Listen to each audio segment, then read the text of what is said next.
Salut les devs, j'espère que vous avez la pêche. On se retrouve aujourd'hui pour un tout nouveau projet full stack. Donc on va utiliser ici Next.js, on va utiliser Tailwind CSS et pour la BDD, nous allons utiliser Firebase. Donc on va faire une application pour un magasin de café. On va avoir un design assez simple. Ici on aura une navigation avec un petit header et les produits sous forme de galerie que l'on va récupérer dans la BDD de Firebase et on va return à chaque fois des petites cartes avec les informations correspondantes.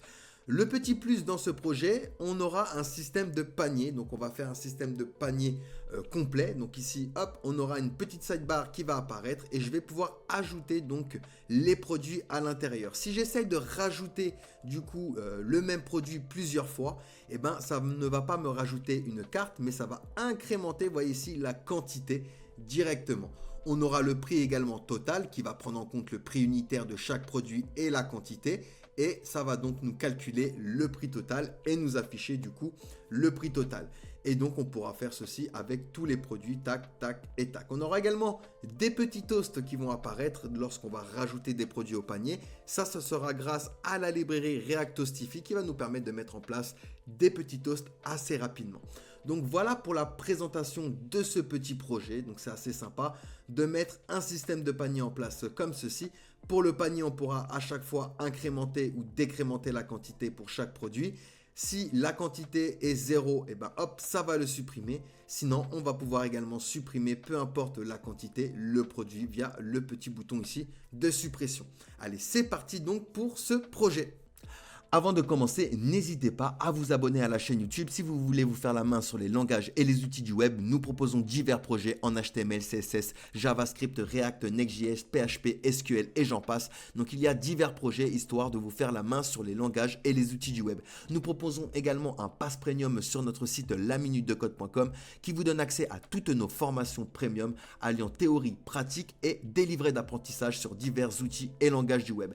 Nous proposons également une page tutoriel où vous pouvez retrouver tous les tutoriels de YouTube avec les fichiers sources et si vous avez le Pass Premium, vous avez accès donc aux vidéos YouTube en avance. Nous sommes en live également tous les vendredis à 21h30 sur TikTok et YouTube pour pouvoir coder un projet ensemble. Donc si cela vous intéresse, n'hésitez pas à nous rejoindre et à vous abonner.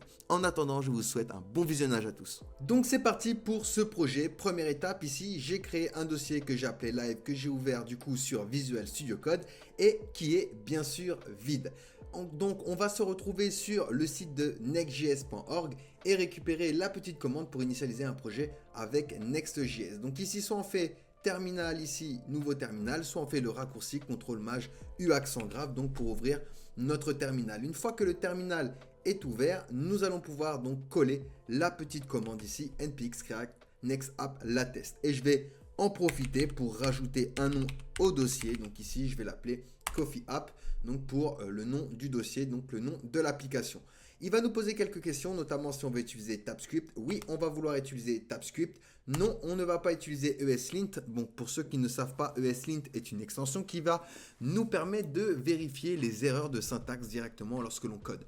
Et ensuite, il va nous demander si on veut utiliser Tailwind CSS. Donc ça, c'est un petit plus qu'il y a avec Next.js comparé à React. C'est qu'on va pouvoir installer directement Tailwind CSS comparé à React où il va falloir faire quelques petites manips, pas grand chose, mais 2-3 manips. Donc là, on va dire oui.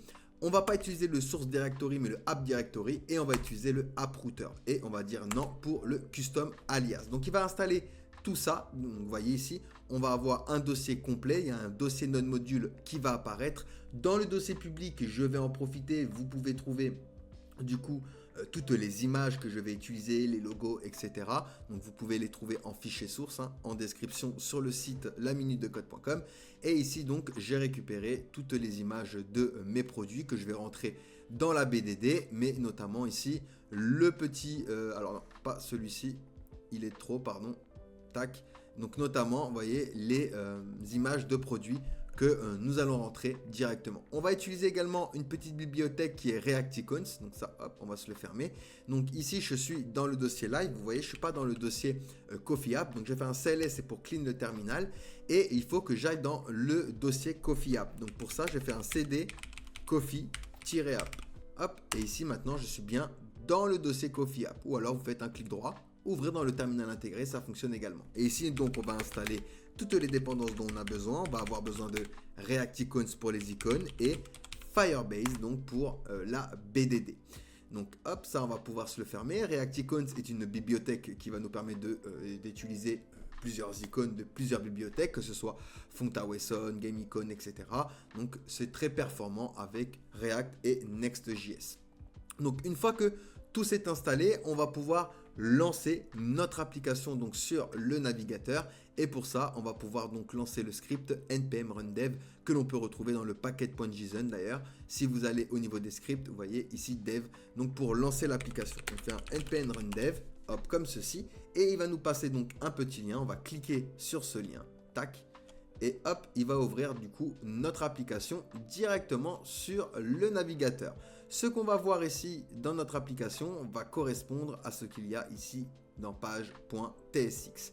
Donc ici, on va se faire un petit peu de ménage parce qu'on ne va pas utiliser du coup les composants qui sont ici. Donc vous voyez, tout ce qui est ici, c'est tout ça.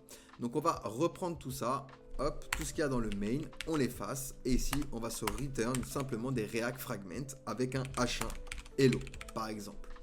Donc, hop, image, on va également le supprimer. Je vais aller dans global.css ici et effacer les deux premières lignes au niveau de route ici pour enlever le background repeats ici. Nickel, une fois que ceci est fait, parfait, et ben on a lancé notre application. Dans le packet.json, on a bien installé nos dépendances qu'on peut retrouver ici, Firebase et React Icons avec la version du coup qui est installée. Donc attention, hein, veillez à bien mettre à jour si c'est un vrai projet du coup vos données. Donc c'est nickel, c'est parfait. Nous allons pouvoir coder notre premier composant qui va être du coup notre navigation. Donc je vais venir dans App et ici je vais me créer un dossier que je vais appeler Component. Et à l'intérieur donc on va se faire un nav.tsx tout simplement. Dans nav.tsx, eh ben, on va se créer une nav donc pour pouvoir naviguer et pour surtout avoir notre système de panier. Et on va surtout l'intégrer dans le fichier layout.tsx et non dans la page. Pourquoi ? Parce qu'on veut que si jamais on a d'autres pages, eh ben, on retrouve la même nav. Donc le layout.tsx va tout simplement nous permettre de structurer correctement notre page avec des éléments du coup comme des navs ou des sidebars. Vous voyez ici, hop, on peut retrouver d'ailleurs les metadata, le global CSS et la balise HTML avec le children qui correspond du coup aux pages, donc à page.tsx, à ses frères et à tous ses enfants. Donc première chose ici, à nav.tsx, je fais un RFC, donc ça c'est grâce à une extension. Vous allez ici dans extension et si vous n'avez pas cette extension, vous cherchez ES7 plus React Redux React Native et vous l'installez tout simplement. Ça va vous permettre de faire des petits raccourcis clavier comme ceci. Donc maintenant dans le layout.tsx, eh ben, je vais importer ma navigation ici. Hop, nickel. Et je vais venir donc me l'afficher comme un composant classique juste avant mon children. Donc hop et hop.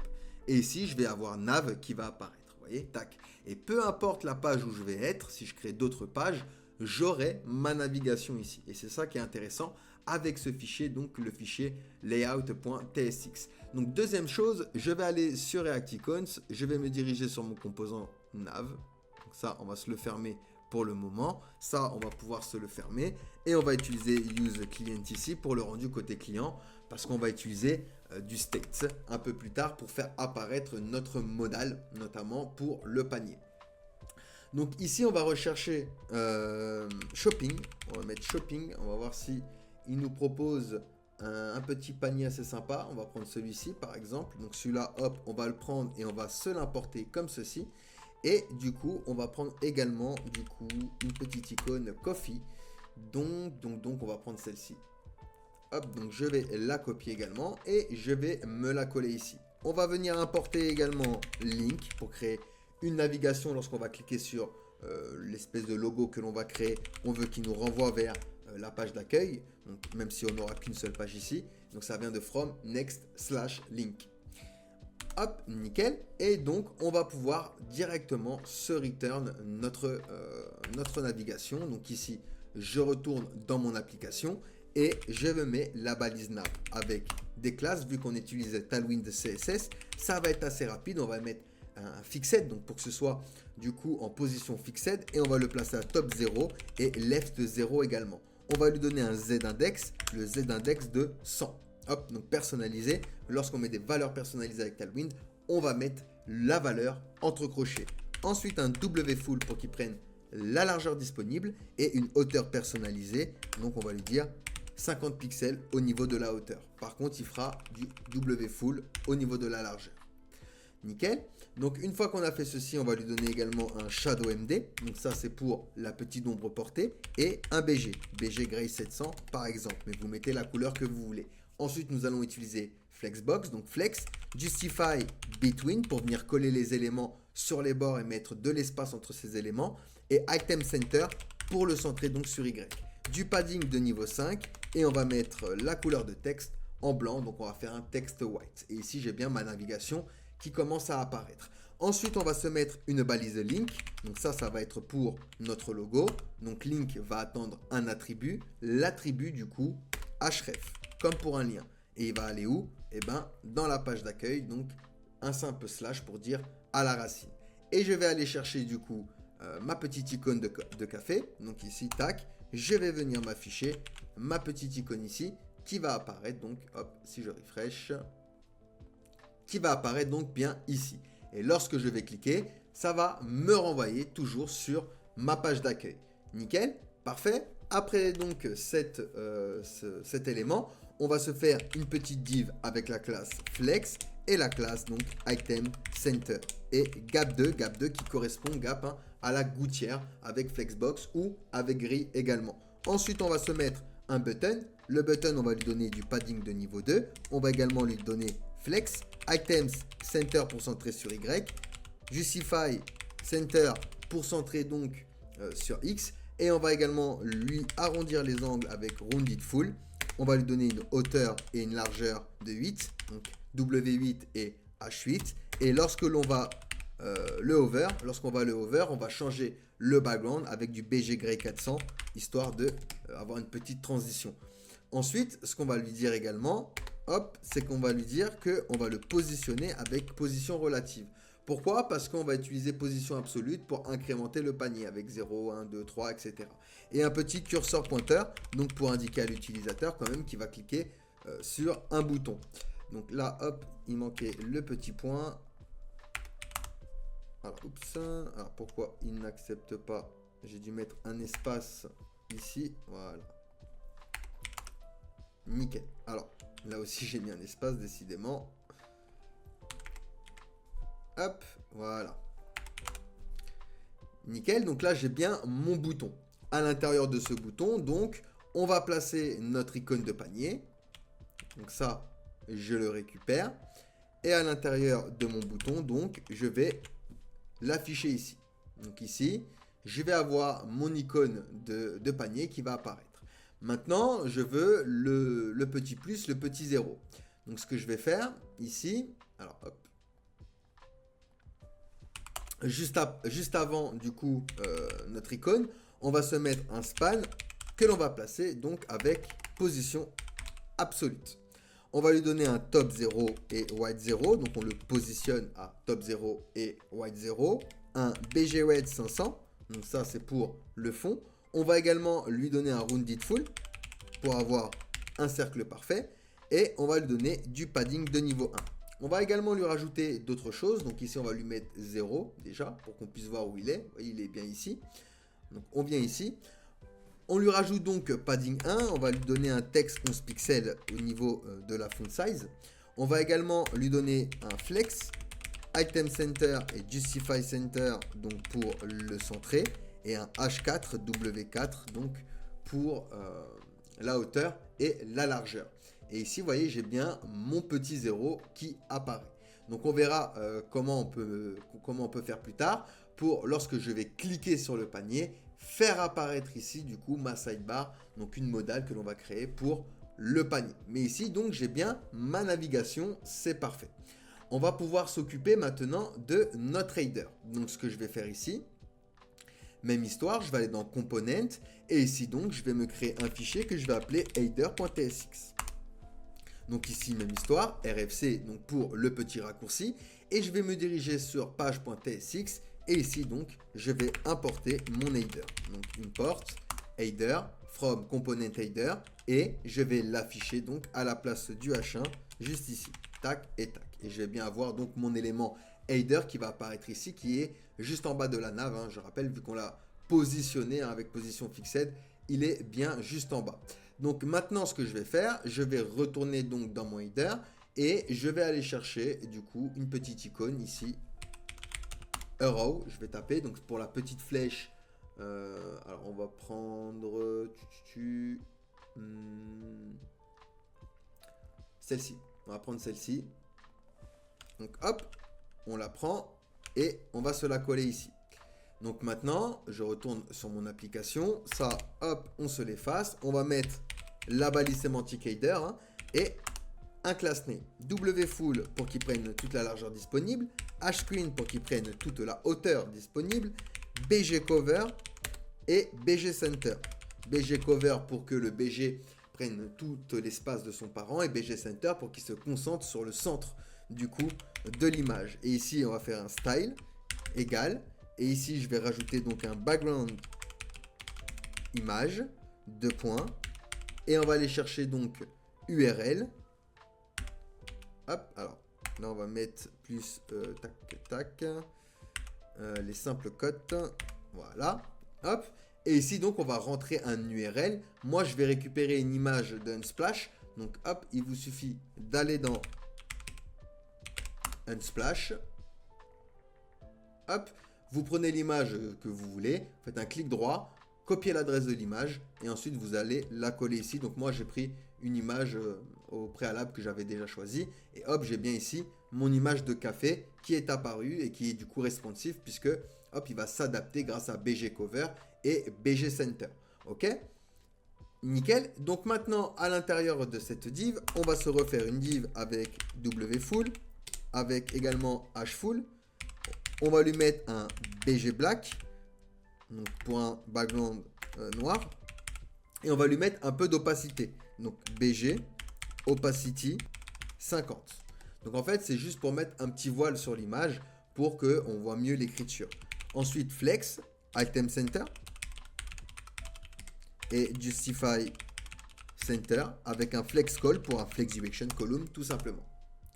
Donc à l'intérieur, on aura un H1 qui aura la classe text white, qui aura également la classe font bold. Donc ça, c'est pour la graisse d'écriture.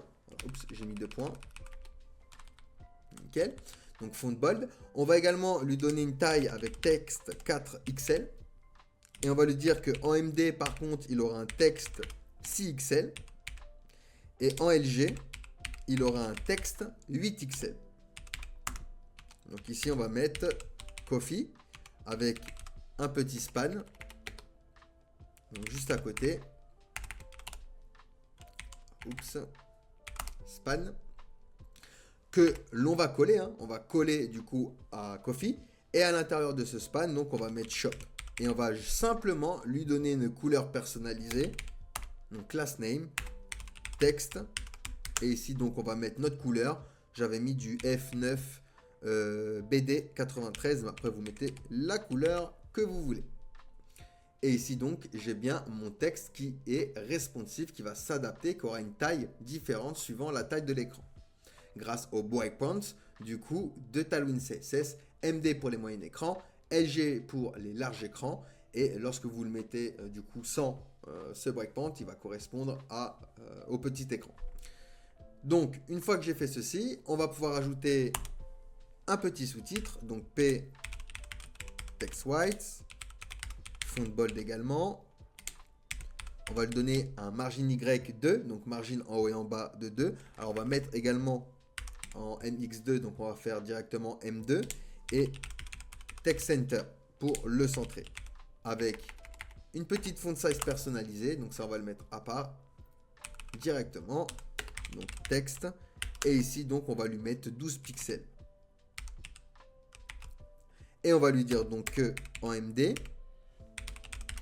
eh ben, ce sera 14 pixels. Et en LG, ce sera 16 pixels. Nickel. Donc ici, j'avais rentré une phrase bidon que j'avais trouvée sur internet. Donc éveillez vos sens avec nos arômes esquis. Hop, tac, hop, ça fait un petit sous-titre assez sympa. Et ici donc, j'ai bien mon sous-titre, nickel. Maintenant, il me manque plus que ma petite icône, donc, que je vais récupérer ici et que je vais venir afficher juste après dans un lien. Donc A avec la classe TextWhite, avec la classe TextXL 4XL pour la taille, curseur pointeur. Lorsqu'on va le hover, il y aura un effet de scale de 110 et une transition all, hop, pour ajouter une transition. On va lui mettre une encre de lien, donc pour aller directement sur la galerie, donc une section qui aura l'ID produit, donc ça va directement, hop, l'envoyer vers cette section. Et donc, je vais afficher mon icône à l'intérieur. Hop, nickel. Donc ici, on va refresh. Tac, alors texte 4XL curseur pointeur. Ce qu'on va également lui donner, c'est un hover texte. On va lui mettre du F9B et c'était 93. Alors, j'ai juste oublié un petit D ici. Hop. Et ah oui, alors il est en bas. Pardon, on va le rentrer dans la div juste après le P. Voilà, comme ça il est bien juste après. Donc lorsque je vais cliquer ici, regardez au niveau de l'encre, j'ai bien un hashtag produit, donc qui va correspondre à notre section galerie pour nos produits.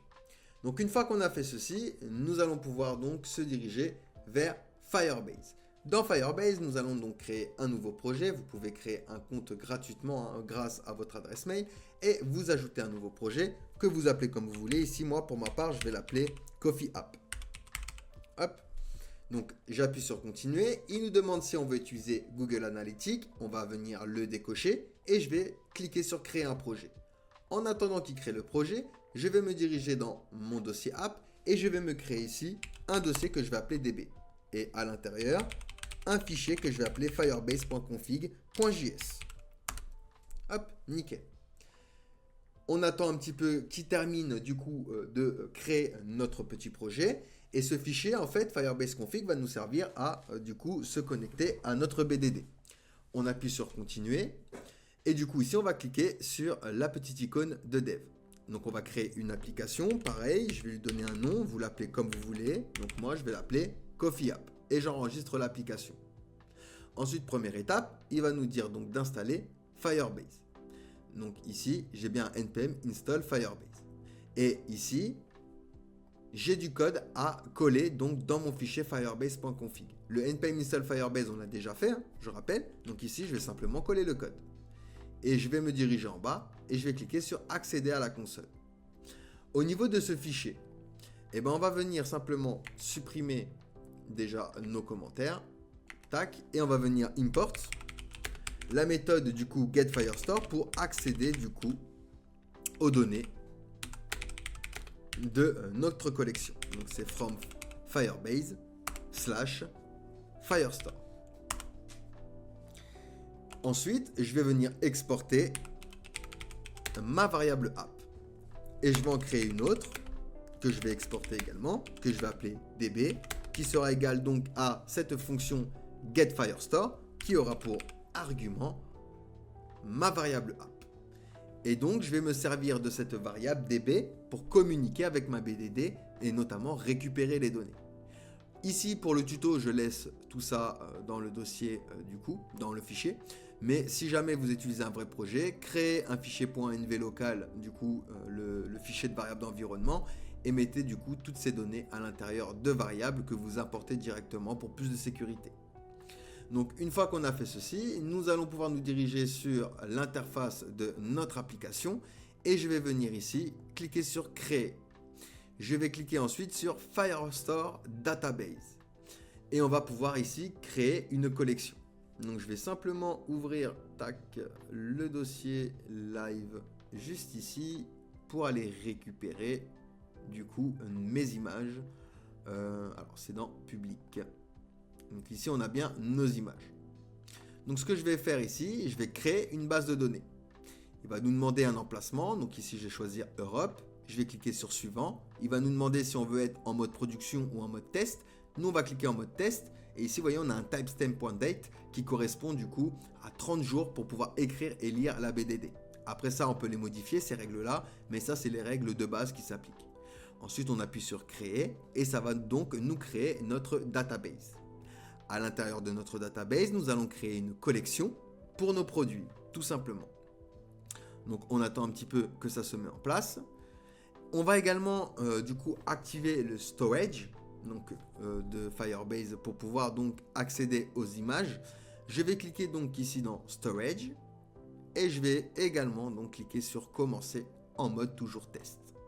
Hop, j'appuie OK et on active donc le storage. Donc le storage va nous permettre de stocker tout ce qui est média, que ce soit des images, des vidéos, des audios, etc. Donc ça va nous créer notre bucket par défaut. On attend un petit peu et on va commencer d'ailleurs par les images, par importer toutes nos images, donc nos 6 produits. Donc on attend un petit peu, tac tac tac. Donc ça peut mettre un certain temps, ça dépend de votre PC et de ce qui tourne derrière. Donc ici on a bien notre bucket. Je vais venir importer du coup mes images. Alors hop, c'était dans public. Les 6 images ici, hop, je vais les ouvrir et donc on va se les importer. Nickel. On va se mettre ça de côté. Ici, je fais un clic droit ouvrir dans un nouvel onglet. Et ici, du coup, on va pouvoir, alors hop, cliquer sur la première image. Hop. Donc ici, on a bien une image Les Olivades, par exemple. Donc, c'est un café. D'ailleurs, je ne sais plus où j'ai pris cette image, il me semble, sur Unsplash. Donc ici, on va pouvoir utiliser l'image. Je vais vous en montrer un et après je vais faire les autres de mon côté. Comme ça, ce ne sera pas trop long. Mais je vais vous montrer comment on fait. On va créer donc une collection. Au niveau de la collection, on va lui donner un nom. On va l'appeler Product. Et ici, on va cliquer sur ID généré automatiquement pour du coup notre premier produit. Et on va ajouter des champs ici.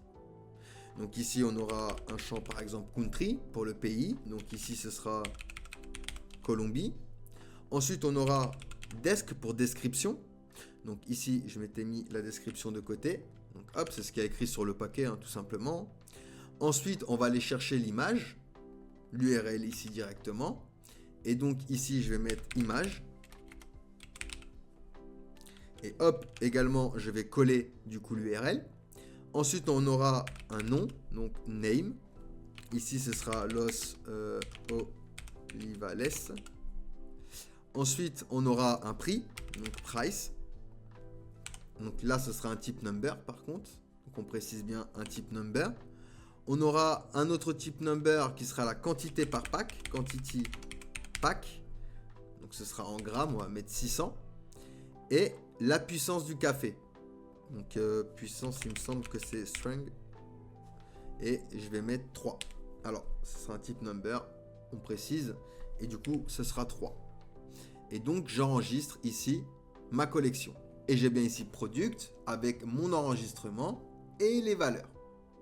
Donc, je vais couper la vidéo pour rajouter les autres. Il suffit de faire ajouter un document et de faire la même chose à chaque fois. Donc, ID généré automatiquement et rajouter à chaque fois nos petits champs. Donc, je le fais de mon côté et on se retrouve tout de suite. Donc là, j'ai rentré tous mes éléments et à chaque fois, donc j'ai un enregistrement avec country, description, image, name, price, quantité pack et strength, donc la puissance du café. Nickel. Donc on va pouvoir retourner sur notre application et on va aller directement dans notre dossier app. Vu qu'on est en TypeScript, on va se créer un fichier exportable pour créer le type. Donc ici, on va se créer un dossier que l'on va appeler type tout simplement. Et à l'intérieur, on va se créer un fichier que l'on va appeler producttype.tsx. Hop et hop. Donc ici, tout simplement, on va s'export un type que l'on va appeler product type. Donc c'est égal à, on aura donc à l'intérieur un ID qui sera de type string. On aura un name qui sera également de type string. Donc ça, on va pouvoir se le dupliquer plusieurs fois. On aura également une description qui sera de type string. country, donc un pays qui sera de type string, une image qui sera également de type string. Ensuite, on aura un prix, donc price, qui lui sera de type number. Hop, on duplique une nouvelle fois. Donc, je fais Alt Shift flèche du bas. Hein. Vous mettez sur la ligne, vous faites Alt Shift flèche du bas pour dupliquer. On aura également du coup quantity pack qui sera de type number. Quantity pack. La puissance, donc string. Alors, hop. Et du coup, on aura la quantité pour le produit du panier. Donc, quantity product. Donc, ça, on va s'en servir simplement pour le panier. Donc, on se le rajoute, mais ça va correspondre à notre BDD, donc à ce qu'on a, au niveau ici de nos champs. Donc, hop, nickel. Une fois qu'on a ceci, eh ben, on va pouvoir retourner dans page, d'accord? Et on va commencer à faire appel avec un fetch à notre BDD. Donc, pour ça, je vais venir utiliser useClient, rendu côté client parce qu'on va utiliser du coup useEffect et useState. Donc, useState et useEffect. Donc, useState pour gérer le state et useEffect pour gérer les effets de bord. Donc, ça vient de React. Et on va import également collection et getDoc pour faire la requête get, hein, pour accéder à notre collection. Donc, ça vient de from Firebase / Firestar. Hop, nickel. On va également donc import db. Vous savez, notre variable db que l'on a mis dans notre Firebase config. Donc, from, et on va aller le chercher. Hein. Alors, oups. Donc, dans app, db et Firebase config. Ensuite, on va se créer un composant que l'on va appeler par exemple galerie.tsx. Ici, je vais faire un RFC. Hop. Et on va venir se l'importer également. Import galerie. Hop, nickel. On va en profiter pour installer Reactostify. Donc ici, je vais retourner dans le terminal, ouvrir le terminal intégré. Et ici, vous pouvez retrouver la commande, donc npm install Reactostify. Donc ici, on va le copier et on va du coup l'installer. Pourquoi? Parce que Reactostify fonctionne avec un container que l'on va afficher directement dans la page. Donc ça, hop, on va copier ces deux imports et on va les importer ici. Par contre, Toast, on l'importera dans le fichier correspondant, mais pas ici. Là, on va simplement vouloir afficher le Toast container. Donc ça, on va pouvoir se le fermer. Hop, donc je rappelle, hein, Reactostify va nous permettre tout simplement de créer des petits toasts avec nos éléments lorsqu'on va notamment rajouter des éléments dans notre panier. Et ensuite, on va importer également notre type. Donc, product type from type product type. Ok, nickel. Allez, c'est parti. On va récupérer maintenant les données de la BDD. Donc, pour ça, je vais me créer du state pour récupérer du coup les données. Const, on va l'appeler data product. Et on aura donc la fonction qui va nous permettre de changer ce state. Donc, set data product. Donc, c'est égal à useState qui sera de type product type. Et on va faire démarrer ça à un tableau vide. Et on va préciser que ce sera un product type, hop, mais un tableau. Ok. Ensuite, on va se créer une fonction const fetch data. Donc, ce sera égal à une fonction asynchrone, async. Donc, asynchrone veut dire que ça va être du code qui va être exécuté de manière différée dans le temps. On se fait une variable product collection qui va nous servir pour la collection, pour la connexion de la collection. Donc, ce sera égal à collection et à notre variable db pour, du coup, la connecter. Et comment s'appelle, du coup, notre collection? Elle s'appelle product. Donc, ici, on met le nom, du coup, de notre collection, donc product. Hop, nickel. Donc, on peut revenir ici. Hop. Ensuite, on va se faire un const product snapshot. Donc, ça sera pour notre requête. Vu qu'on a utilisé async, on peut utiliser await. On attend que la promesse soit résolue. Et on utilise donc getDocs pour pouvoir accéder à notre collection avec notre fameuse variable product collection. Ensuite, ici, on va se faire un const products data. data. Donc on va lui dire que c'est égal à notre variable product snapshot, donc à notre requête, .docs, la méthode map. À l'intérieur, on récupère notre élément que l'on va appeler doc. Et à chaque fois, donc, on va venir reprendre l'ID. Donc ce sera doc.id. On récupère l'ID. Et pour éviter que ce soit trop long et récupérer toutes les données directement, on va utiliser donc le spread operator avec un doc data, hop, comme ceci. Ok. Alors ici c'est doc. Hop. Ensuite, on va lui donner un alias, donc as, et on va préciser du coup que c'est un product type en tableau.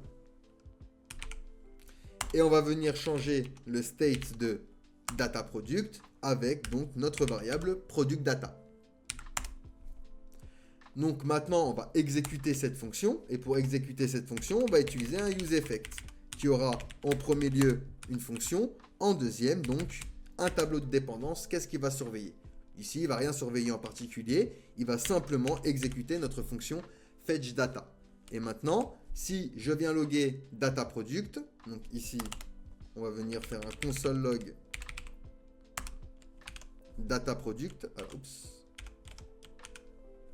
Hop. Nickel. Et donc, on va venir sur notre console chercher notre console log. Donc, hop, clic droit inspecter. Je vais aller dans ma console et je vais avoir ici un tableau, vous voyez, avec 6 objets. Et dans les 6 objets, on va retrouver nos produits. Country, description, ID, image, name, price, quantité pack et string. Donc maintenant, qu'est-ce qu'on va faire avec ce state? Eh bien, on va le placer à notre galerie. C'est-à-dire que ici, nous allons déclarer notre élément galerie à qui on va lui donner du state. Donc, data product, on va l'appeler, hop, est égal à data product, tout simplement.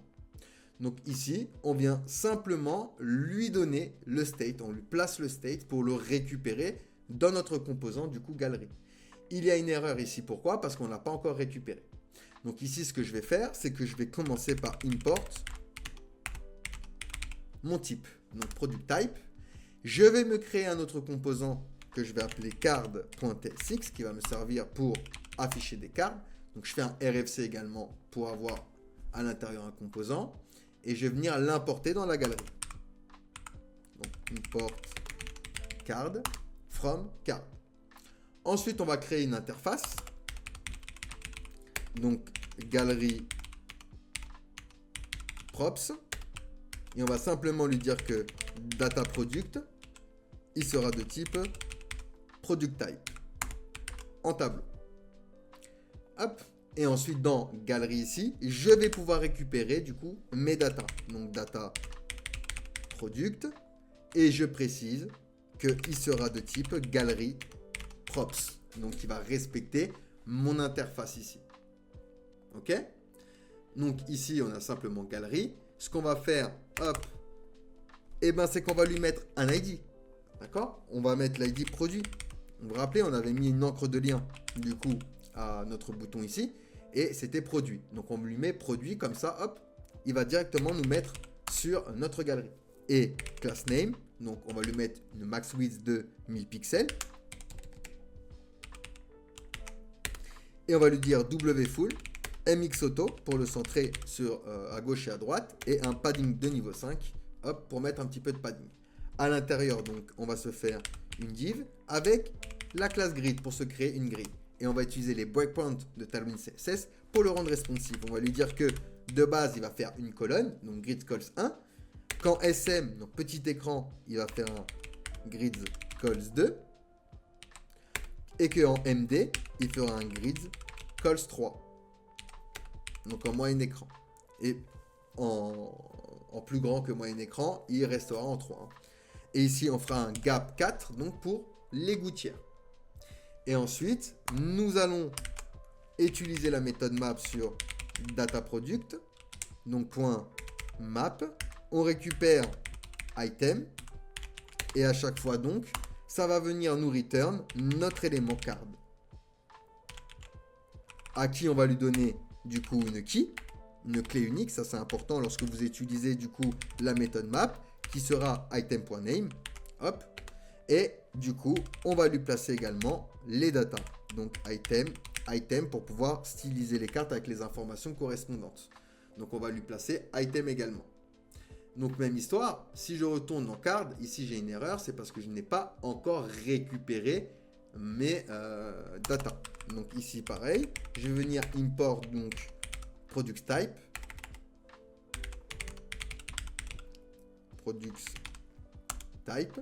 Hop. On vient également importer du coup les toasts de React Toastify parce que là on va en avoir besoin. Donc import toast. Donc from React Toastify. Nickel. Et on va donc pouvoir créer une interface pareil. Interface card props. Et on va lui dire que item donc sera de type product type.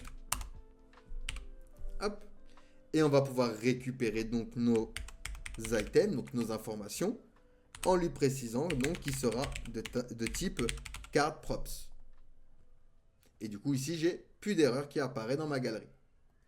Et ici, qu'est-ce que j'ai? Vous voyez, 6 fois le composant carte. Pourquoi? Parce qu'on a 6 éléments dans notre DB.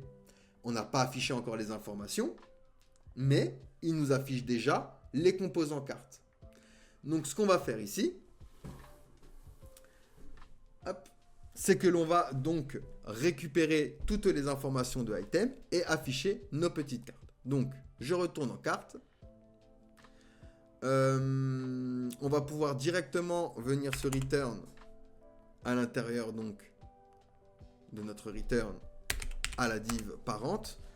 On va lui donner un BG white et un rounded edge, donc pour arrondir les angles. Shadow MD pour lui mettre une petite ombre portée. Padding de niveau 4. On va lui donner position relative. Un Z index de 50 pixels. Hop. On va utiliser également flex. Flex call pour flex direction column. Justify between. Hop, pour l'espacement. Et gap 2. Hop, pour la gouttière. Ensuite, nous allons afficher une image à qui on va donner également des classes. Donc wfull. Object cover. Margin bottom 4, donc MB4. Et rounded MD pour arrondir également les angles. Au niveau de la source, nous allons pouvoir préciser item.image. Alors, image. Et au niveau du alt, on va pouvoir lui préciser par exemple item.name. Comme ça, le texte alternatif est également du coup dynamique. Ensuite, nous allons pouvoir afficher un P. Alors, hop. Oups. Avec la classe donc texte gray, on va mettre du 900. Flex, item center et gap 2. Donc ici, on va également lui donner une font size personnalisée de, par exemple, 12 pixels. Je vais aller chercher des petites icônes. Donc, je vais avoir besoin ici de quelques petites icônes. On va prendre l'icône Word. Voilà, oups.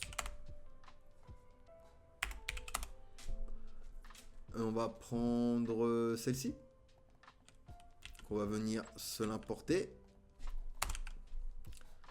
On va également prendre, hop, coffee. On va prendre une graine de café. Celle-ci, par exemple, pour la puissance. Et alors, est-ce qu'on a paquet?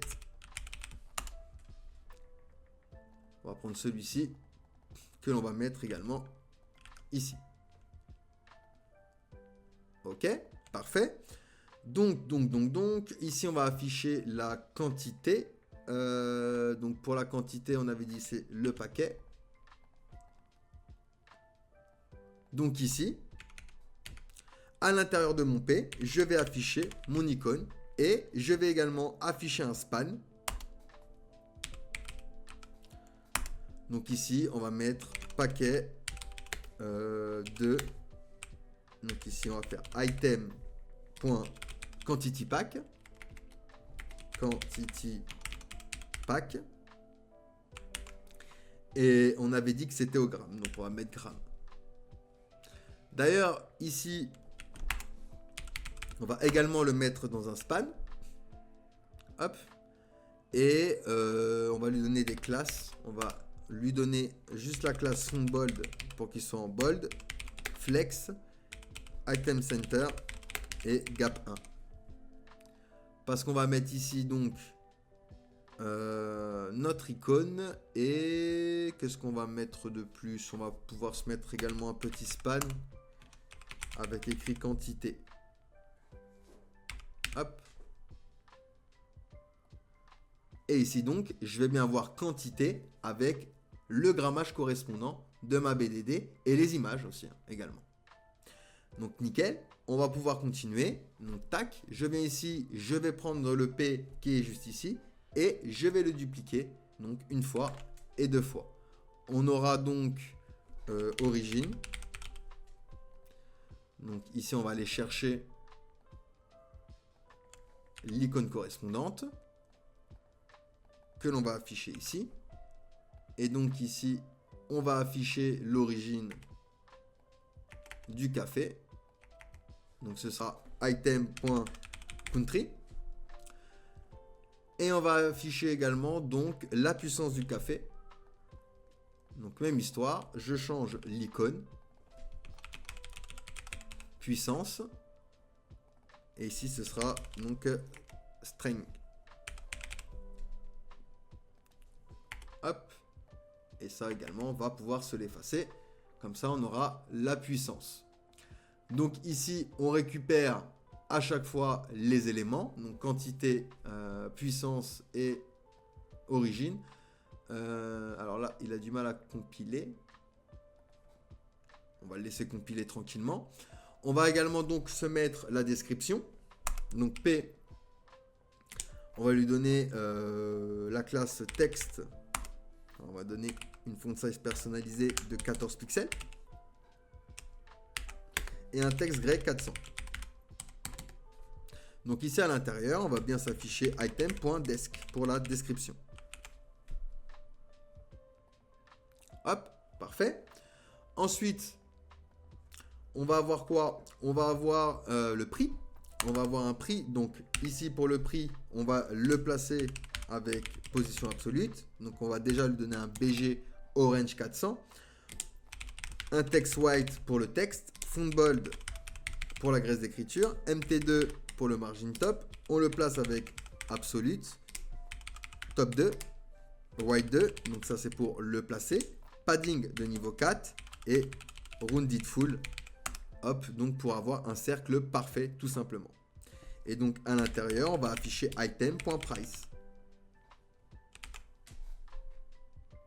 Hop. Et on va bien avoir ici le prix qui va s'afficher. Donc ici, on va rajouter simplement le petit signe euro. Hop, comme ça on a bien euro. Nickel. Et on a bien nos cartes avec à chaque fois quantité, origine, puissance, la description et le prix. Il ne nous manque plus que le petit bouton pour l'ajout au panier. Donc ici, on va faire un button. Point self end pour qu'il aille tout à droite. BG orange 400 pour le background. Lorsqu'on va le hover, on va changer le BG avec du orange 600. Rounded MD pour arrondir les angles de moyennement. Text white pour la couleur et padding 2 pour le padding. Ici, on va mettre ajouter donc au panier. Nickel. Et je vais bien ici avoir mon ajouté au panier. Parfait. Nickel. Il nous manque plus que le footer. Et après, justement, on va passer au système du panier. Donc, notamment, déjà, lorsque je clique sur mon lien, ici, hop, vous voyez, il va bien me diriger vers la galerie. Donc, il nous manque plus que le petit footer. Et après, on s'attaque donc au panier. Ici, tac, on va se faire footer.tsx. Donc, même histoire, RFC. Donc là, on va se faire quelque chose d'assez simple. On va se mettre un P dedans et copie point virgule pour avoir le petit signe du copyright, la minute de code. Alors hop, tout droit réservé et l'année 2024. Hop, et ici donc on va rajouter class name, BG on va mettre du Stone 700, text white pour le texte, flex item center, justify center, text center et padding de niveau 6. Et du coup ça, on va venir se l'afficher juste ici. Donc import footer. Et on va l'afficher juste après la galerie. Donc ici, tac. Et tac. Et ici, je vais bien voir mon petit footer qui est apparu. Parfait, nickel. Et ben on a toute notre interface. On a récupéré donc nos données. On a notre navigation, notre header, notre galerie avec à chaque fois les cartes et les informations correspondantes du coup à Firebase. Donc ça, on va pouvoir, hop, alors peut-être pas React Icons. On va garder React Icons au cas où. Et donc, on va pouvoir s'occuper du système du panier. Maintenant, on va s'occuper donc de notre petite modale qui va nous servir pour le panier. Donc, je vais me diriger vers le composant nav. Et je vais commencer par importer donc useState from React. Et on va se créer un composant que l'on va appeler carte modale.tsx. Donc ici, on va faire un RFC. Et on va venir donc se l'importer, import carte modale. Ok, on va venir créer du state pour l'ouverture de la modale. Donc on va l'appeler carte modale open et set carte modale open. Donc c'est égal à useState que l'on va faire démarrer ici à false. Ensuite on va créer une fonction handle carte modale.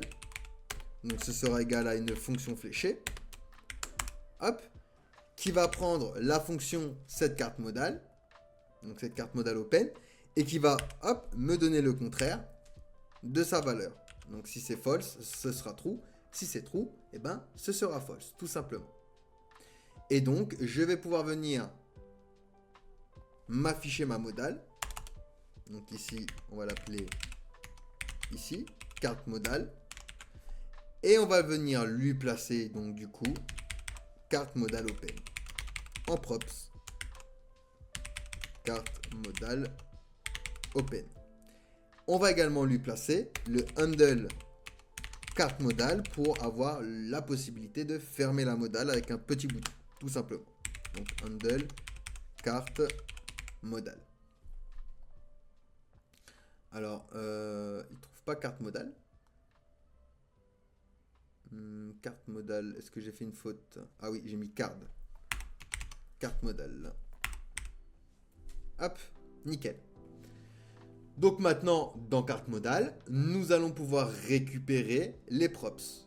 Première chose, je vais venir import du coup image, le composant image, parce qu'on va vouloir afficher les images des produits. From, donc next image. Hop. Et je vais me créer donc une interface que je vais appeler props. Donc il aura la fonction carte modale open. Modal open qui sera donc un booléen. Et il aura la fonction handle carte modale qui lui donc sera une fonction qui va me return un void. On va également récupérer hop, des petites icônes. On va avoir besoin de trash. On va prendre celui-ci. Hop. Et on va prendre également une petite icône close. On va prendre celle-ci. Hop, et je me l'importe également. Donc une fois qu'on a fait ceci, nous allons pouvoir récupérer les props dans card modal. Ici, tac, je récupère card modal open. Et du coup, handle carte modale. Hop. Et à la place d'une fonction, ce qu'on va faire, c'est qu'on va se créer une const. Hop, qu'on exportera un peu plus tard. Donc là, je récupère carte modal open et handle cart, du coup, les deux fonctions de ma propriété, donc de mon interface, d'accord, pour faire fonctionner, du coup, ma modal. Je vais préciser, parce que vous voyez ici, on va devoir préciser le type, donc que c'est un react.fc props. Alors, hop. Il va suivre mes props. Voilà, nickel. Donc maintenant, je vais pouvoir directement dans mon return lui dire que si carte modal open est true, alors, donc directement on peut faire un et directement, et ben dans ce cas-là, tu vas me renvoyer une div qui aura la classe overflow. Alors, overflow y. Alors, ce qu'on va faire, c'est que je vais rentrer directement la div, ce qui va pas accepter du coup le raccourci. Voilà, tac. Alors oui, il l'accepte pas. CTRL C. Hop, on va le mettre entre React Fragment, sinon il va pas accepter les props. Nickel. Donc, la div du parent, on va lui donner une classe, une hauteur et une largeur personnalisée, donc une largeur de 300 pixels et une hauteur de 100 viewport 8 et un overflow Y. Donc, si jamais ça dépasse, on va gérer ça également à auto. Ensuite, on va lui dire fixed. On va le placer à top 50 pixels, vu que la navigation a 50 pixels de hauteur. Donc top 50 pixels. Voilà. Ensuite, on va le placer à white 0. On va lui donner un BG white. Des bordures. Donc border. Border L, donc pour left, on va lui donner un gray 700. Oups. Et on va lui donner un padding bottom de 16. Donc à l'intérieur de cette div, on aura le bouton qui va nous permettre donc de fermer la modale. On va simplement lui donner un text gray 700 et on va le positionner avec absolute, top 2 et white 2. Vu qu'il a position ici fixed, il va se positionner par rapport du coup à son parent. Et ici, je vais afficher mon bouton close. Et ce bouton, donc on va lui donner un onClick. onClick égale. Et ici donc, ce sera le handle carte modal. Donc notre fameuse fonction pour pouvoir fermer notre modal. Donc, on va pouvoir revenir ici. Hop. Nickel. Alors, une petite erreur à ce niveau. Alors oui, il n'y a pas d'export. C'est pour ça, c'est que j'ai pas exporté. Donc, export default, on l'appelait comment déjà? Carte modal.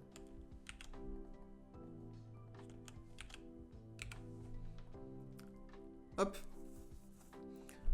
Ok, donc là, on a notre modal.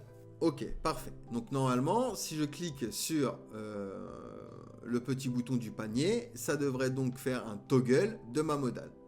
Sauf que, est-ce qu'on a mis du coup handle carte modal à notre bouton? Non, on ne l'a pas mis. C'est pour ça que ça ne fonctionne pas. Donc on va se diriger vers le bouton où il y a le panier.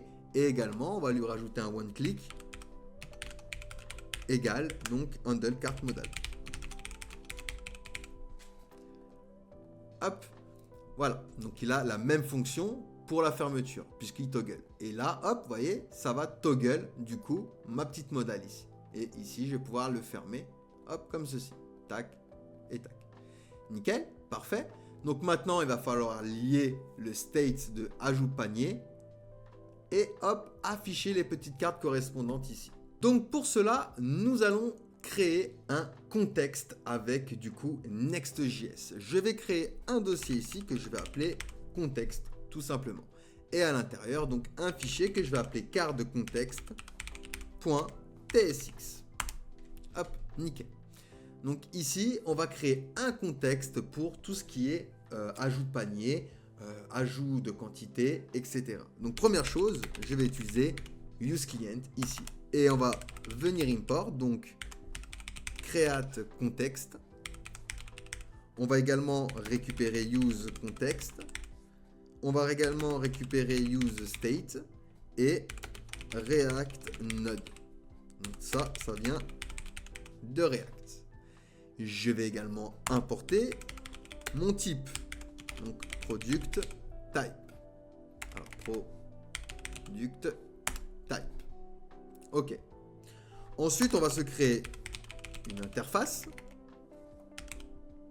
que l'on va appeler donc context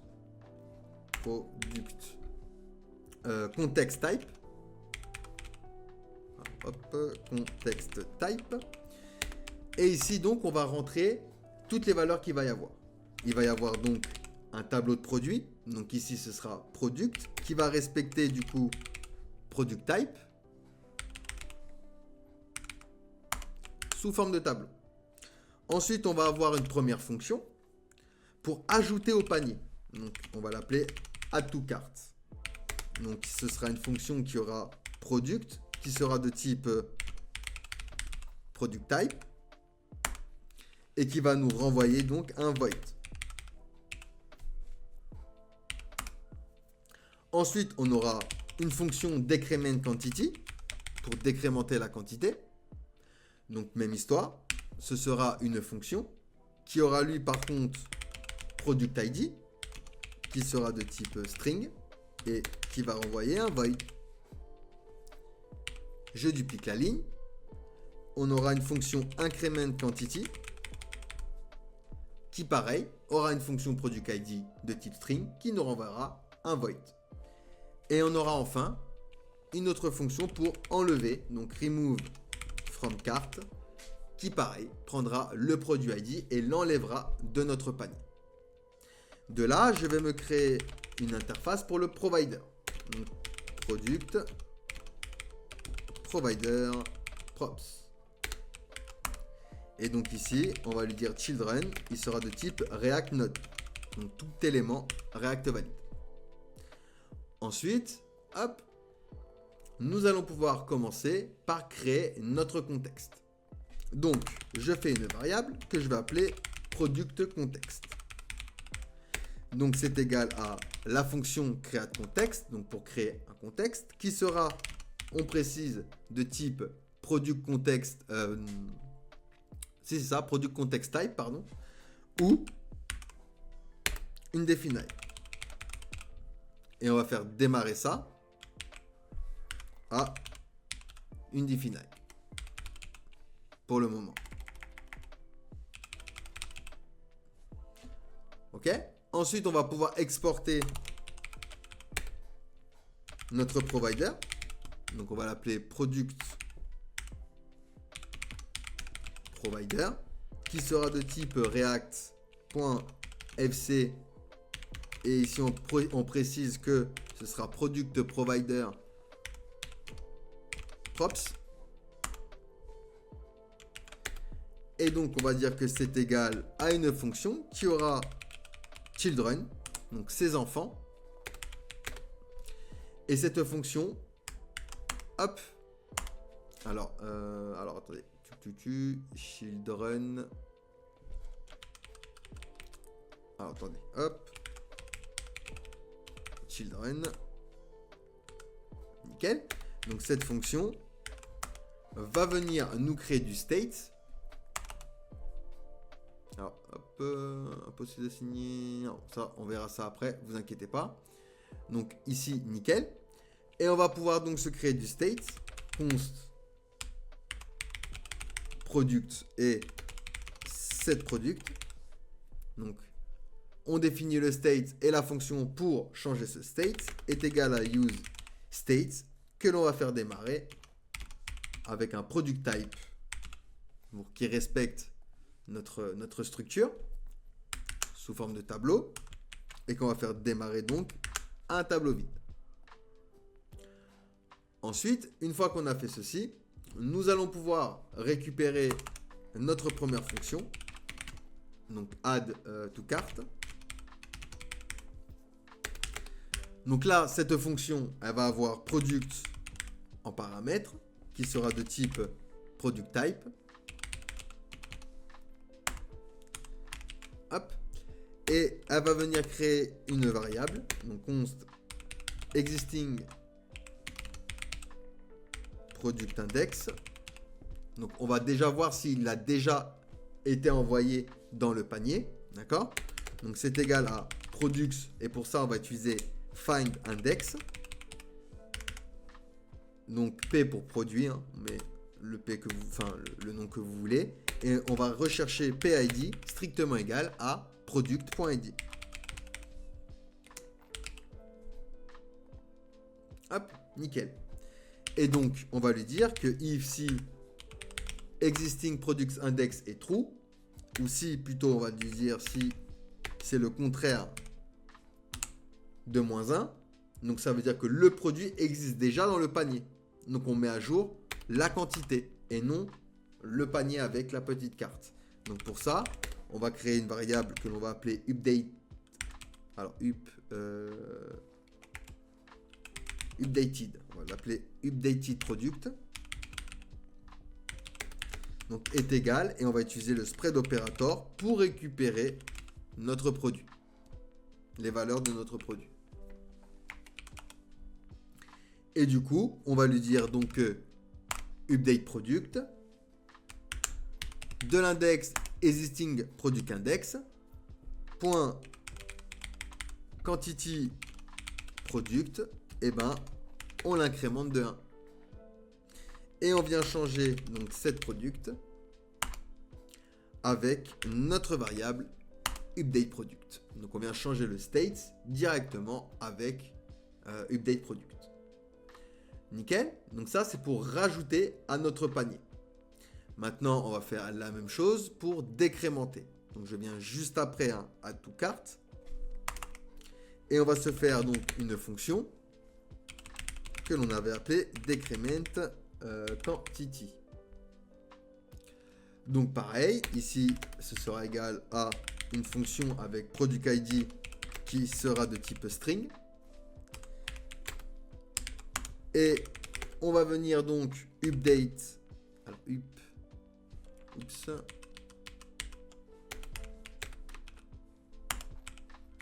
donc const updated product est égal donc à product.map. On va itérer à travers du coup notre tableau product. Et donc ici, si la quantité est inférieure à 1, on la décrémente.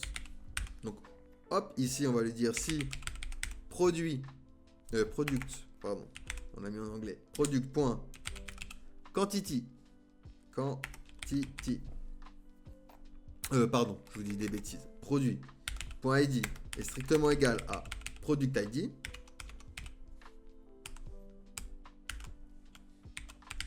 Hop. Alors, si la quantité est supérieure à 1, on la décrémente. Donc, if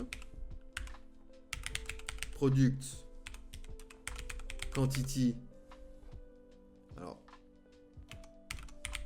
product est supérieur à 1. Donc, si c'est le cas, tu return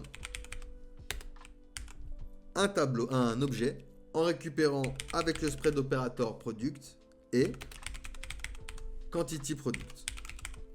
Alors, quantity product de product point quantity -1.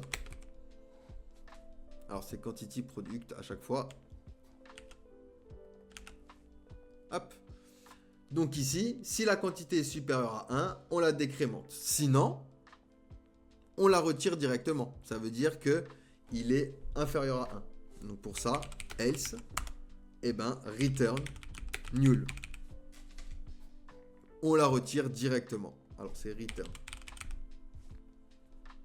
Hop, nickel. Ensuite, ce qu'on va faire, c'est qu'on va return product. On return le produit. Hop. Et on va utiliser filter. Donc ici, juste après, point filter. Donc product. Product. Strictement le contraire de null. Et on précise que as product type. Donc ici, on filtre les produits nuls et on les castre dans notre tableau. On les caste, pardon, dans le tableau. Ensuite, on va faire un set products et on va faire un updated product à l'intérieur pour changer du coup notre state. Donc nickel, ça va décrémenter du coup notre quantité. De la même manière, nous allons faire la même chose pour incrémenter la quantité. Donc ici, const, on va l'appeler increment quantity est égal donc à product ID qui sera de type string. Et on va venir changer le state de cette product avec prev product, les anciens produits. Et on va dire que prev product.map, donc product ID, donc on va le dire ici, alors on va le mettre au singulier, ça va être plus simple, product, et on va lui dire donc que product.id est-il strictement égal à product ID. Hop, donc ici, on va réouvrir nos crochets, nos accolades. On réutilise le spread operator pour récupérer product, donc les informations de product. Et on va lui dire donc que quantity product. Alors attendez, quantity product, oui c'est ça. Il sera donc product.quantity product plus 1. On incrémente donc de plus 1. Sinon, donc on n'oublie pas, sinon, t'envoies product, tout simplement. Donc si on incrémente, s'il n'est pas dans notre panier, on rajoute product. Sinon, s'il existe déjà, donc s'il est égal à product ID, alors dans ce cas-là, on va incrémenter simplement la quantité. Ensuite, on va faire la fonction remove. Remove from k est égal donc à product ID qui sera également de type string au niveau du paramètre de la fonction. Et on va venir changer donc cette product avec product.filter. Donc on va venir utiliser la méthode filter. Et la méthode filter va avoir product et nous renvoyer product.id qui est le contraire de product ID. Hop. Donc ici, on va venir du coup enlever les produits de notre panier. Donc maintenant, je vais pouvoir lui dire que tu vas venir return notre product context.provider.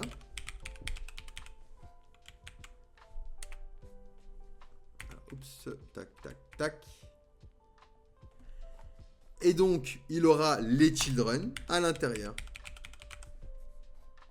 Et ici, on va lui rajouter value. Et on va ouvrir nos accolades et récupérer tous nos états et nos fonctions. Donc, product, add to cart, remove to cart, alors remove from cart, decrement quantity et on avait increment quantity. Ok? Parfait, parfait. On va venir maintenant en bas. Et on va faire un export const use product context.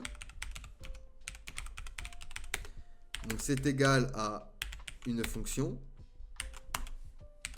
qui aura un const context qui est égal à use contexte, donc pour utiliser notre contexte de product contexte.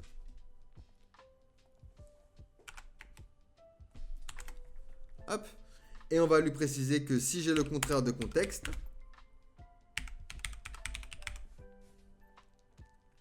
alors dans ce cas-là, on retourne un true new error.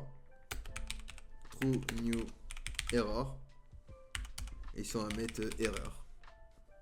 Tout simplement. Sinon tu return le contexte.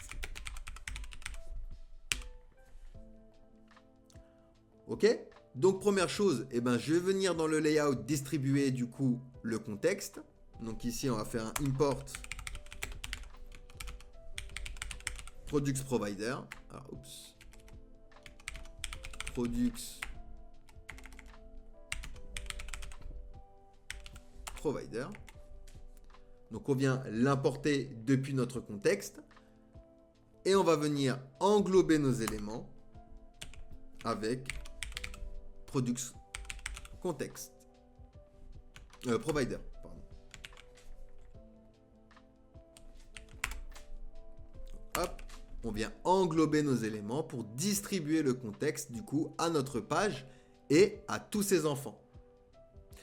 À partir de là, je vais pouvoir utiliser les fonctions adéquates. Donc maintenant, je vais venir dans ma nav et on va venir import du coup use products context. Pourquoi? Pour afficher du coup la quantité du coup au niveau de notre panier, tout simplement. Donc pour ça, je vais venir ici, juste avant mon return, me créer une variable pour récupérer products. C'est du destructuring. On récupère ici products de notre contexte use product context. Et à partir de ça, on va pouvoir faire un total products count. On va l'appeler. Donc ce sera égal à products.reduce. On va utiliser la méthode reduce. Et ici donc, on aura une fonction avec total count et product. Et ça va nous renvoyer un total count plus product point quantity product que l'on avait mis dans notre type. Donc, quantity product et l'accumulateur qui sera ici 0. Et à partir de là, total product count, on va pouvoir l'afficher à l'intérieur, donc à la place du 0 ici. Hop. Donc ici, on va venir s'afficher total product count. Et vous voyez, bon, il est à 0 toujours, donc ça n'a pas changé. Mais on a bien lié du coup ici le total du compteur.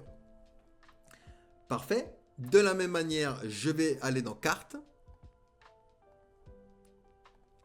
Ça, on va pouvoir se le fermer. Et au niveau de carte, on va pouvoir également import notre contexte. Hop, parfait. Et même histoire, on va venir juste avant notre return. On va récupérer la fonction pour rajouter au panier. Donc add to cart est égal à use product context. Et on va faire une fonction que l'on va appeler handle add to cart. Donc ce sera égal à une fonction fléchée qui va utiliser notre hook add to cart avec item. Donc notre props.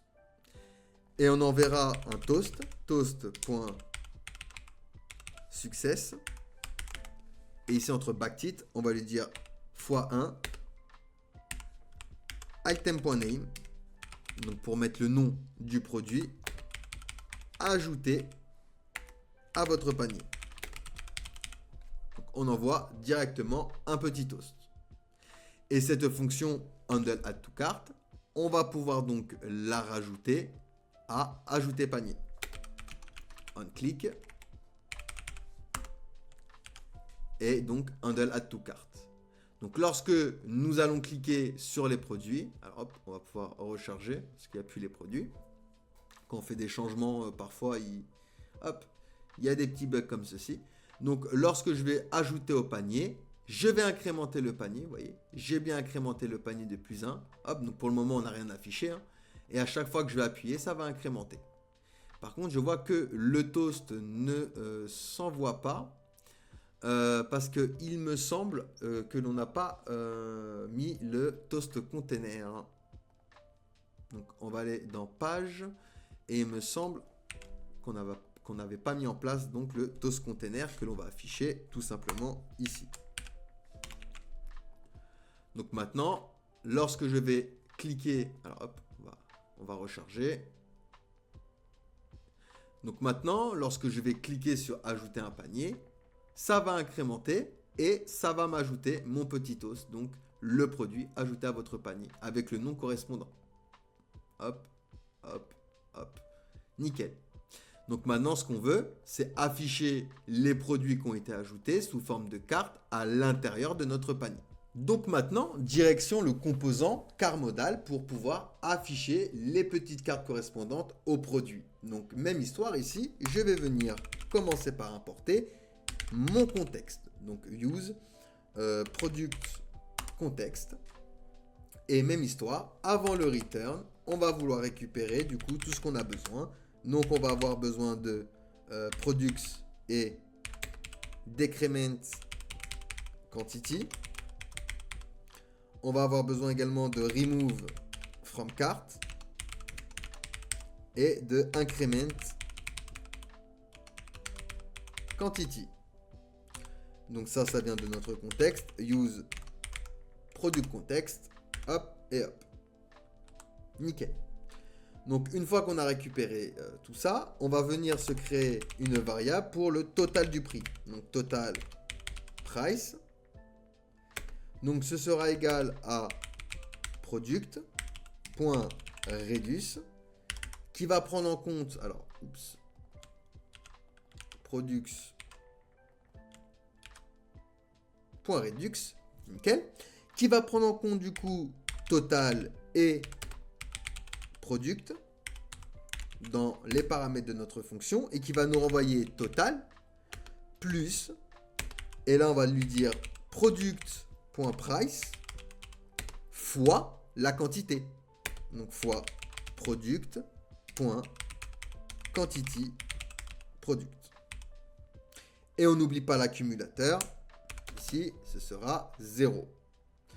Donc on lui dit que le total sera égal donc à 0 pour commencer, plus du coup la somme du prix fois la quantité. Donc on prend en compte la quantité. Et maintenant, nous allons pouvoir retourner nos petites cartes. Donc juste après le bouton, on va se faire une petite div avec une petite classe P4 pour le padding. On va se faire un H2 avec la classe TextXL pour la taille, FontBold pour la graisse d'écriture et MB4 pour le margin bottom avec un texte gray 700. Hop, ici. Et on va écrire panier à l'intérieur. Ok. Ensuite, tac. On va venir donc lui demander si products.length est strictement égal à 0. Hop. Donc si c'est le cas, il va nous renvoyer un P avec la classe TGray700. Et à l'intérieur, on va mettre votre panier est vide. C'est qu'il n'y a pas à l'intérieur donc de produits. Sinon, on va retourner nos cartes, tout simplement.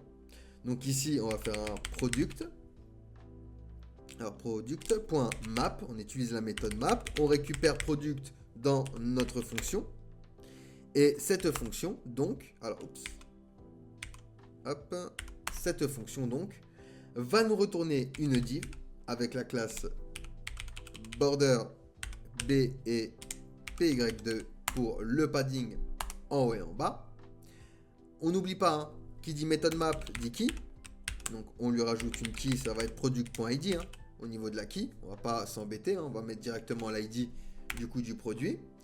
Et on va pouvoir donc s'afficher l'image du produit. image. On n'oublie pas que cette balise image va attendre des propriétés, sinon ça va pas fonctionner. Donc une width, une height également, un texte alternatif. Alors on va le mettre juste avant le texte alternatif. Donc pour le texte alternatif, on va pouvoir mettre le nom du produit, donc product.name, et donc une source. Donc ici ce sera product.image au niveau de la source. Ok, hop. Donc là, on affiche bien notre image à chaque fois que l'on va rajouter dans le panier. On va ajouter également un H3 avec du coup le nom du produit. Donc texte LG, texte gray 700 et fond bold pour la graisse d'écriture. Et donc à l'intérieur, on va afficher product.name. Hop, on va afficher directement le nom. Donc ici, hop, on va en ajouter un quand même pour pouvoir un petit peu voir ce qu'on fait. Alors, oups, source. Alors oui, là il va y avoir un petit problème, c'est au niveau de nos images. Donc ce qu'on va faire, c'est qu'on va récupérer ça. Si vous avez ce message d'erreur, vous allez récupérer au niveau de l'URL, vous voyez, cette partie. On va aller dans Next Config ici. Et on va rajouter à l'intérieur de cet objet, image, domaine, hop, et ici donc on va rentrer ce domaine. Donc maintenant on va redémarrer l'application, tac tac tac, npm run dev pour relancer l'application. Lorsque vous faites des modifications sur ce fichier, il est mieux de redémarrer votre application. Donc du coup, hop, on renvoie notre application. Est-ce qu'on aura encore besoin de React Icon? Il me semble pas, donc on va pouvoir l'effacer. Donc on attend un petit peu qu'il se compile et on va pouvoir donc terminer nos petites cartes. Donc en attendant qu'il compile, on va terminer notre carte. On va avoir un P juste après avec un margin top 2 et un text gray 700 avec un font bold pour la graisse d'écriture également. On va lui donner également un flex et un item center. Alors non, on va pas le mettre en bold, pardon, celui-là. Flex, item center et un gap 2. Hop. Donc à l'intérieur, on aura un span avec écrit quantité. Hop, quantité. Et donc ici, on va afficher la quantité. Donc on va se mettre dans un autre span. On va se mettre un autre span. Et celui-là, on va le mettre en bold. Et là, on va afficher du coup la quantité. Donc product.quantity product. Hop et hop. Nickel, parfait. Ensuite, une fois qu'on a affiché la quantité, on va pouvoir afficher également le prix. Donc ici, p.textsm.testgray500.